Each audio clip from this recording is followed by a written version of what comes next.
Hey there everyone, and welcome to The Mindful Musician. If you're here for the first time, I'm happy to let you know that this is the channel where we explore the strategies and tools that help us become more aware of our inner world as musicians and constantly evolve into the best version of ourselves. I'm Cosmin, I'm a guitarist, singer, professional educator, and martial artist from Bucharest, Romania. And today I want to show you how you can start monitoring and measuring your progress when playing the guitar. When I started playing the guitar, I did not really know what I was doing, what I should know, and if what I was doing was correct or not. It took me quite a few years until I could work with someone much more experienced than myself who taught me the first notions of how to learn and study the guitar in order to get closer to what I wanted. Over the years, I started to understand and become more and more aware of what works for me and what does not work for me, without needing someone to observe me from the outside and tell me what I should be doing. But the process obviously took an extremely long time, and here's what I discovered that is important to observe and do, so that you don't have to go through everything that I went through in order to improve my guitar playing skills. I've developed a system that helps you observe and accurately measure your technical progress when you play based on the following 6 filters: correct, rhythmic, clean, efficient, relaxed, and expressive.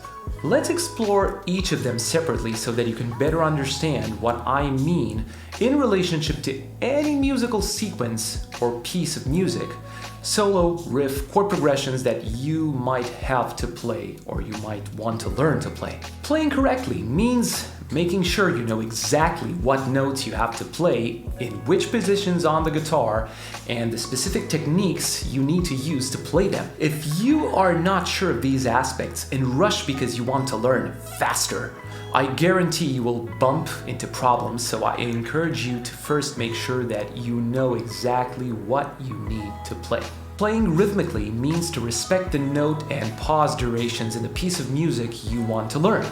I noticed that this aspect causes the most problems, especially for beginners, because it forces them to keep up with a certain tempo, and when they can't change chords or perform note sequences with a certain technique, there is a ton of frustration that completely captures their attention in the process. And to sum up one of the most often encountered beliefs that I hear them saying, it's no good if it doesn't come out right in the first actual time I try to play it. A very good strategy that helps you deal with this problem is to divide your piece into small parts that you can quickly and easily master separately and then connect them one by one. Now, clean playing means making sure that when you perform at a certain tempo, after you have made sure that you can play correctly and rhythmically, you play in such a way that only what needs to be heard is actually being heard, without any other unwanted noises or notes that are not actually included in the piece you're working on. Good!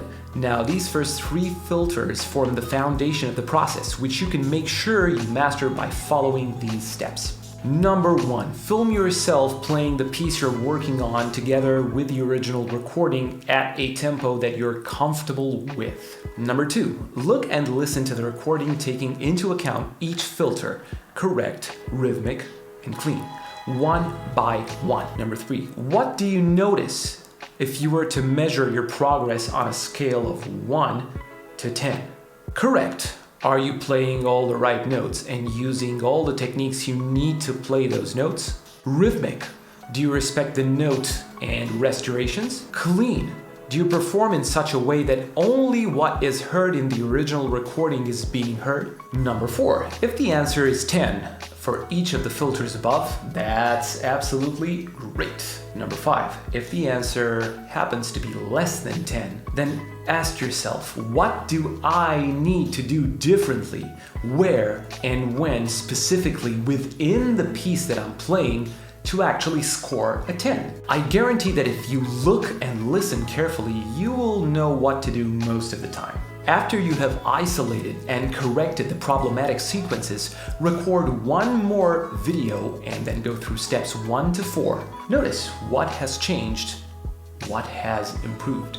If you are not yet at the original tempo, but you scored 10 at the current tempo, you can increase 5 beats per minute once you have scored 10. Now, can you keep the quality of the 3 filters at 10 at the new tempo? If not, go through the above process again, and so on until you score 10 at the original tempo. It is possible that sometimes you will need to lower the tempo because the problems you are facing are related to other filters that I will describe next. Until then, I want to bring up 2 possible obstacles that you may unconsciously place in your own way. 1, you might say, yeah, okay, I get it, but I don't like video recording myself. I play like shit and I don't really want to look nor listen to myself. That's too bad. Sorry you feel that way, and at the same time it's like saying, I don't want to look at myself in the mirror because I don't like how I look, or I actually don't want to look at myself. Accept the fact that you are not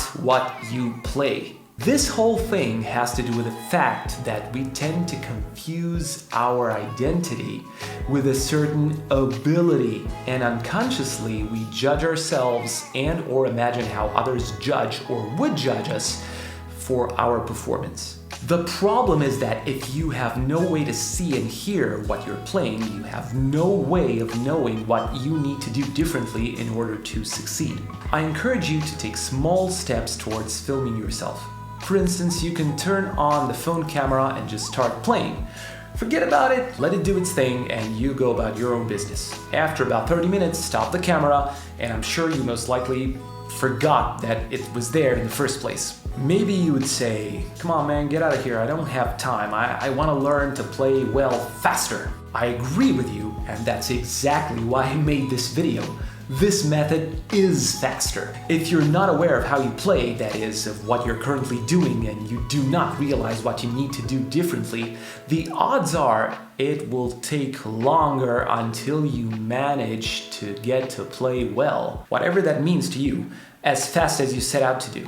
I guarantee this. That if you succeed in the first place. If you're curious to find out other methods that your mind has prepared in order to mess with you, your playing, and musical activities in general, here is a video about limiting beliefs encountered among musicians, from which I am convinced that you will discover and learn interesting things about yourself. Alright, now let's take a look at the other 3 filters. Playing efficiently means making sure you do the right movements and nothing more. This has to do with your technique and the fact that many times you don't realize that you're moving more or differently than is actually necessary. Most of the time when we look at the left hand, the main problem is related to the fact that our fingers are too far away from the fretboard, especially the little finger or pinky. Yes, I'm looking at you and I know you're not training it enough and you don't even use it, and this is a price that you have to pay for that.